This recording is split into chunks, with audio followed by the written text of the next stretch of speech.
കൊച്ചി നഗരസഭാ തെരഞ്ഞെടുപ്പുമായി ബന്ധപ്പെട്ട് വിവിധ രാഷ്ട്രീയ പാർട്ടികൾ തങ്ങളുടെ വികസന സ്വപ്നങ്ങളുമായി വോട്ട് അഭ്യർത്ഥിക്കുകയാണ്.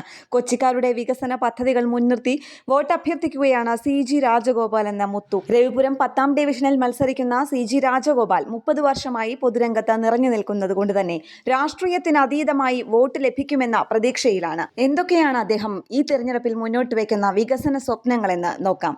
എന്നേക്കാൾ ഈ നാട്ടിലെ ആളുകൾക്ക് സ്വപ്നത്തെക്കുറിച്ചറിയാം. അവരുടെ ആവശ്യം ഞാൻ മനസ്സിലാക്കി കഴിഞ്ഞു. കാരണം കഴിഞ്ഞ 30 വർഷത്തോളമായി ഞാൻ ഈ പൊതുപ്രവർത്തന രംഗത്തുണ്ട്.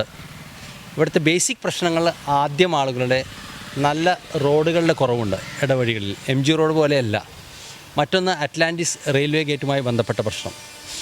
3 ഏറ്റവും വലിയ പ്രശ്നം, അത് എല്ലാവരുടെയും പ്രശ്നമാണ്. അതിൽ ജാതി മതഭേദമില്ലാതെ വലിപ്പ ചെറുപ്പമില്ലാതെ പാവപ്പെട്ടവനോ പണക്കാരനൊന്നും ഇല്ലാതെ എല്ലാവരെയും ബാധിക്കുന്ന കൊച്ചിയുടെ ഏക പ്രശ്നം വെള്ളക്കെട്ട്.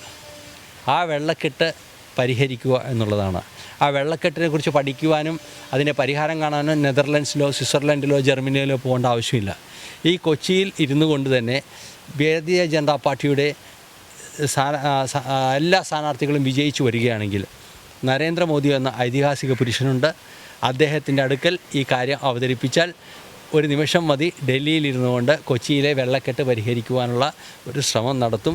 അതിന് 10 പൈസ നാട്ടുകാരുടെ ടാക്സ് കൊടുത്ത പൈസ കൊണ്ട് നെതർലൻഡിലോ സ്വിറ്റ്സർലൻഡിലോ പോകേണ്ട ആവശ്യമില്ല. ഇതെല്ലാം നടപ്പിലാക്കുവാനുള്ള ആർജവും അതിൻ്റെ യുക്തിയും ബുദ്ധിയും എല്ലാമുണ്ട്. BJP കരുണയാണ്, സത്യമാണ്, ധർമ്മമാണ്. നരേന്ദ്രമോദി നമ്മളെ നയിക്കും. കൊച്ചിയിലെ ജനങ്ങൾക്ക് വേണ്ടി നരേന്ദ്രമോദി പ്രവർത്തിക്കും. അതോടൊപ്പം ഈ രാജീവ് ചന്ദ്രശേഖരനും സുരേഷ് ഗോപിയും ജോർജ് കുര്യനും ഉൾപ്പെടെയുള്ള നേതാക്കൾ കൊച്ചിയിലെ ജനങ്ങളോടും കേരളത്തിലെ ജനങ്ങളോടും ഒപ്പം ഉണ്ടാകുമെന്നാണ് ഈ അവസരത്തിൽ പറയാൻ ആഗ്രഹിക്കുന്നത്.